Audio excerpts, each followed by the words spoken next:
Hello everyone. मागच्या video लेक्चरमध्ये आपण कन्स्ट्रक्टर काय आहे, तो कसं काम करतो, थोडक्यात आपण ह्याच्याविषयी माहिती बघितलेली आहे. ठीक आहे.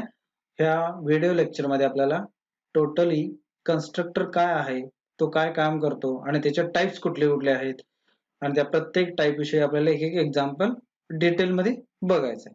ठीक आहे. तर आपण आज चालू करूया कन्स्ट्रक्टर. तर constructor is a special method. आता इथं स्पेशल मेथड मी हे रेड मध्ये केलेलं आहे. कारण का स्पेशल मेथड का म्हटलेलं आहे? कारण का तर कन्स्ट्रक्टर हा कसा ओळखला जातो, तर कन्स्ट्रक्टरचं जे दिलेलं नाव असेल, जसं आपण एखाद्या फंक्शनला देतो ते नाव आणि तुम्ही दिलेल्या एखाद्या क्लासचं नाव जर सेम असेल तर तो एक कन्स्ट्रक्टर आहे असं आपण म्हणू शकतो. म्हणजे काय, क्लासचं नाव आणि कन्स्ट्रक्टरला दिलेलं नाव जर सेम असेल तर आपण त्याला काय म्हणू शकतो, कन्स्ट्रक्टर म्हणू शकतो. आणि कन्स्ट्रक्टर साठी कुठल्याही टाईपचा रिटर्न टाईप नसतो. म्हणजे थोडक्यात काय, त्याला वॉइड पण आपण लिहू शकत नाही, एंड लिहू शकत नाही किंवा एखादा डबल केअर वगैरे काही लिहू शकत नाही. म्हणजेच तो कन्स्ट्रक्टर आहे हा असा ओळखला जातो. ठीक आहे.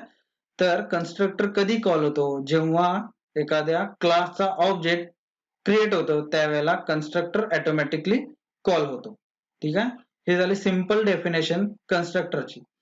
जर आपल्याला कन्स्ट्रक्टर लक्षात ठेवायचं असेल तर कसं लक्षात ठेवणार, तर constructor can create the values for the object. म्हणजे कन्स्ट्रक्टर ऑब्जेक्ट साठी फक्त व्हॅल्यू क्रिएट करतो, एवढं लक्षात ठेवा. ठीक आहे. त्यासाठी आपण एक सिंटॅक्स आणि एक एक्झाम्पल बघूया. सिंटॅक्स मध्ये मी कसं लिहिलेलं, क्लास, क्लासचं नाव, पब्लिकच्या अंडर एक व्हेरिएबल डिक्लेअर केलेलं आहे. त्यानंतर व्हेरिएबल डिक्लेअर केल्यानंतर मी डायरेक्टली पब्लिकच्या अंडर एक कन्स्ट्रक्टरचं नाव म्हणजे कन्स्ट्रक्टर एक डिक्लेअर केलेलं आहे. त्यासाठी एक एक्झाम्पल मी दिलेलं आहे, क्लास ए. त्यानंतर पब्लिकच्या अंडर एक इंटिजर आय नावाचा व्हेरिएबल डिक्लेअर केलाय. त्यानंतर एक कन्स्ट्रक्टर डिक्लेअर केलेला ए. म्हणजे थोडक्यात क्लासचं नाव आणि कन्स्ट्रक्टरला दिलेलं नाव ए दोन्ही पण सेम आहे. ठीक आहे. म्हणून ए हा कन्स्ट्रक्टर म्हणून ओळखला जातो आणि त्याला आपण कुठलाही रिटर्न टाईप दिलेला नाही आहे. म्हणजे वॉइड नाही आहे, इंट नाही आहे. म्हणजे काय, थोडक्यात वॉइड ए नाही आहे किंवा इंट ए नाही आहे. ठीक आहे. आणि जस्ट आपण त्याला व्हॅल्यू फक्त पास केले आहेत, आय इज इक्वल टू 1. म्हणजे काय, याचा अर्थ जेव्हा आपण क्लास ए चा ऑब्जेक्ट क्रिएट करेन कुठं, void main मध्ये, त्यावेळेला आय ची व्हॅल्यू 1 ही ऑटोमॅटिकली त्या ऑब्जेक्टला असाइन होईल. ठीक आहे. हे झालं थोडक्यात कन्स्ट्रक्टर. आता या कन्स्ट्रक्टरचे टोटली 3 टाइप्स पडतात. एक डिफॉल्ट कन्स्ट्रक्टर, पॅरामीटराइज्ड कन्स्ट्रक्टर आणि कॉपी कन्स्ट्रक्टर. आता हे तिन्ही टाइप्स कसं काम करतात आणि त्या प्रत्येकाचं एक्झाम्पल आपल्याला डिटेलमध्ये बघायचं. तर त्यातला आपण पहिला टाइप बघूया, डिफॉल्ट कन्स्ट्रक्टर.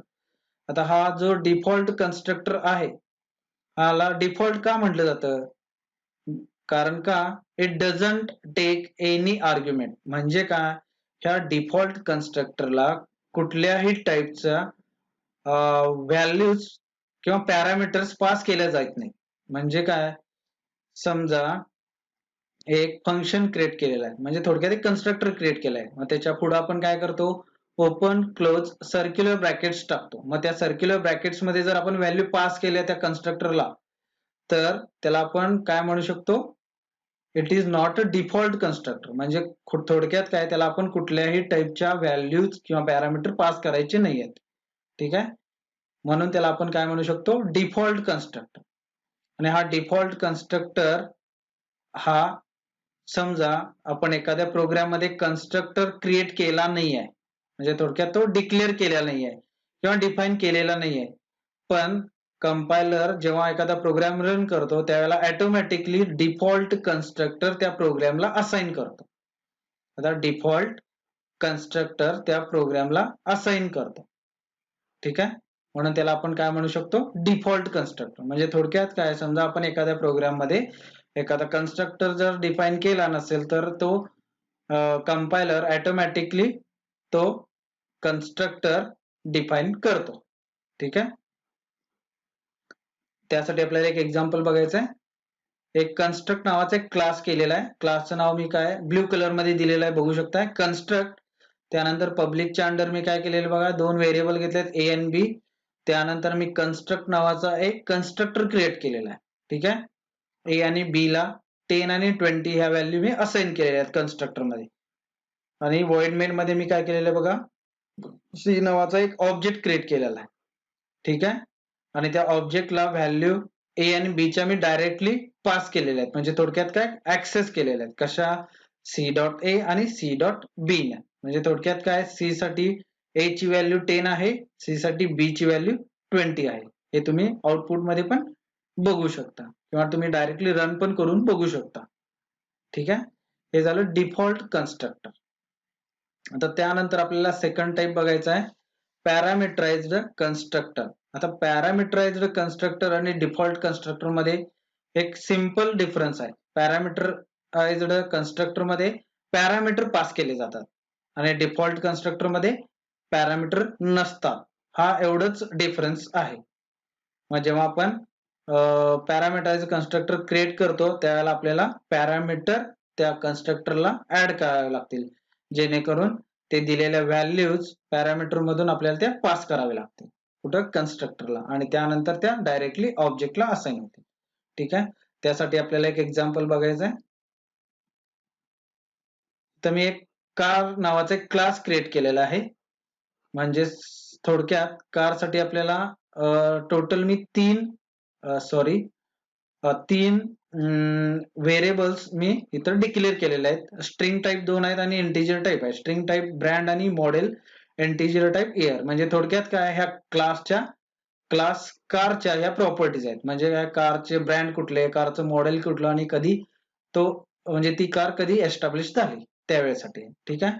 मग त्यासाठी मी एक कन्स्ट्रक्टर क्रिएट केलेलं आहे. त्याच्यामध्ये 3 पॅरामीटर पास केलेले आहेत बघा, एक्स, वाय आणि झेड. एक्स आणि वाय हे स्ट्रिंग टाईप आणि झेड हे इंटिजर टाईप केलेलं आहे. आणि त्या तिन्ही व्हॅल्यू एका दुसऱ्या व्हेरिएबलला असाइन केलेल्या आहेत, ब्रँड, मॉडेल आणि इयरला. ठीक आहे. आणि डायरेक्टली मी void main मध्ये दोन ऑब्जेक्ट क्रिएट केलेले आहेत, C1 आणि C2. मग दोन ऑब्जेक्ट साठी C1 साठी व्हॅल्यू मी 3 दिलेले आहेत, C2 साठी परत 3 दिलेले आहेत. मग मी काय केलेले आहेत, डायरेक्टली त्या तिन्ही व्हॅल्यू ब्रँड, मॉडेल आणि इयरच्या तिन्ही व्हॅल्यू त्या प्रत्येक ऑब्जेक्ट साठी प्रिंट केलेल्या आहेत. म्हणजे कशा, C1 dot brand, C1 dot model, C1 dot year. म्हणजे C1 साठी ज्या व्हॅल्यू पास केलेल्या आहेत, BMW X5 आणि 1999, हे ऑटोमॅटिकली ब्रँड, मॉडेल आणि इयर ह्या तिन्ही व्हेरिएबलला असाइन होतील. आणि C2 साठी फोर्ड, मस्टँग आणि 1969 ह्या तिन्ही व्हॅल्यू ब्रँड, मॉडेल, इयर साठी डायरेक्टली त्या ऑब्जेक्ट साठी. म्हणजे काय, थोडक्यात मी मगाशी डेफिनेशन जी सांगितलेली थोडक्यात, की constructor can create the values for the object. म्हणजे BMW X5 1999 ह्या तिन्ही व्हॅल्यू C1 ऑब्जेक्ट साठी आहेत आणि फोर्ड, मस्टँग आणि 1969 ह्या तिन्ही व्हॅल्यू C2 ऑब्जेक्ट साठी आहे. ठीक आहे. हे झालं थोडक्यात पॅरामीटराइज्ड कन्स्ट्रक्टर. आता आपल्याला तिसरा जो टाइप दिलेला आहे, कॉपी कन्स्ट्रक्टर, हा आपल्याला बघायचा आहे. आता इथे कॉपी कन्स्ट्रक्टर आणि पॅरामीटराइज्ड कन्स्ट्रक्टर हा सेम आहे थोडक्यात. फक्त डिफरन्स कसा आहे, तर पॅरामीटराइज्ड कन्स्ट्रक्टर मध्ये आपण व्हेरिएबल्स ऍज अ पॅरामीटर म्हणून पास केलेले आहेत. ठीक आहे. तर कॉपी कन्स्ट्रक्टर मध्ये आपल्याला ऑब्जेक्ट, त्या सेम क्लासचा ऑब्जेक्ट ऍज अ पॅरामीटर म्हणून पास करायचे. म्हणजे काय, एका ऑब्जेक्टच्या दिलेल्या ज्या व्हॅल्यू असतील त्या डायरेक्टली दुसऱ्या ऑब्जेक्टला कॉपी करायच्या. हे थोडक्यात आहे. हे तुम्ही ब्रॅकेट मध्ये पण एक नोट दिलेले बघू शकता, which takes the object as an argument and it is used to copy the values of data members of one object to the another object. म्हणजे एका ऑब्जेक्टच्या डेटा मेंबर्सच्या व्हॅल्यू दुसऱ्या ऑब्जेक्टला डेटा मेंबर्सला असाइन करायच्या. ठीक आहे. हे झालं कॉपी कन्स्ट्रक्टर. त्यासाठी आपल्याला पण एक्झाम्पल बघायचं आहे. त्यासाठी मी क्लास क्रिएट केलेला आहे बघा, कॉपी. त्याच्यामध्ये मी 2 कन्स्ट्रक्टर क्रिएट केलेले आहेत आणि एक मेंबर फंक्शन क्रिएट केलेलं आहे. तर 2 जे कन्स्ट्रक्टर क्रिएट केलेले आहेत, एक आहे पॅरामीटराइज्ड कन्स्ट्रक्टर आणि दुसरा आहे तो कॉपी कन्स्ट्रक्टर. पॅरामीटराइज्ड मध्ये आपण 2 पॅरामीटर पास केलेले आहेत, x1 आणि y1. मग x1 आणि y1 हे व्हॅल्यू x आणि y यासाठी आपल्याला डायरेक्टली त्या असाइन करायच्या आहेत. आणि सेकंड जो आहे तो आहे कॉपी कन्स्ट्रक्टर. त्याला आपण काय केलेलं आहे, सेम क्लास म्हणजे कॉपी क्लासच्या कॉपी क्लासचा ऑब्जेक्टचा जो ऍड्रेस असेल तो डायरेक्टली पास केलाय. आता एम्परसँड ऑपरेटर आपण कशासाठी वापरतो तर ऍड्रेस साठी, म्हणजे it is a address of operator. म्हणून डायरेक्टली एक्स आणि वाय ला कुठल्या व्हॅल्यू असाइन केलेल्या आहेत, त्या ऑब्जेक्टच्या डेटा मेंबरच्या व्हॅल्यू का असाइन केल्या आहेत, म्हणजे C1 dot x, C1 dot Y, आणि त्या दोन्ही एक्स आणि वाय व्हॅल्यू डिस्प्ले फंक्शन मधून आपण ते डिस्प्ले केलेले आहेत. ठीक आहे. आता void main मध्ये मी काय केलेलं आहे बघा, D1 आणि D2 हे दोन ऑब्जेक्ट क्रिएट केलेले आहेत. D1 साठी दोन व्हॅल्यू पास केलेल्या आहेत 10 आणि 15, आणि त्या दोन्ही व्हॅल्यू D2 ऑब्जेक्ट साठी मी काय केलेले आहेत डायरेक्टली असाइन केलेले आहेत. म्हणजे थोडक्यात काय, D1 साठी जे डेटा मेंबर्स आहेत त्याच्या व्हॅल्यू काय आहेत 10 आणि 15, ह्या दोन्ही व्हॅल्यू D2 साठी असाइन केलेले आहेत. मग त्यानंतर काय केलेलं आहे मी D1 डॉट डिस्प्ले आणि D2 डॉट डिस्प्ले, म्हणजे काय डिस्प्ले फंक्शन D1 साठी पण डिस्प्ले केलेलं आहे आणि D2 साठी पण डिस्प्ले केलेलं आहे.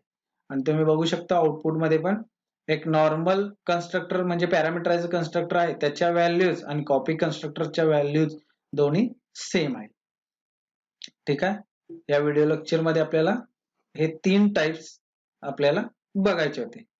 ठीक आहे. नेक्स्ट लेक्चर मध्ये आपल्याला मल्टिपल कन्स्ट्रक्टर कसे वापरायचे, त्यानंतर डिस्ट्रक्टर म्हणजे काय आणि तो कसा यूज करायचा याच्याविषयी आपल्याला बघायचं आहे. ठीक आहे. आजच्या भागात आपण इथेच थांबूया. ठीक आहे.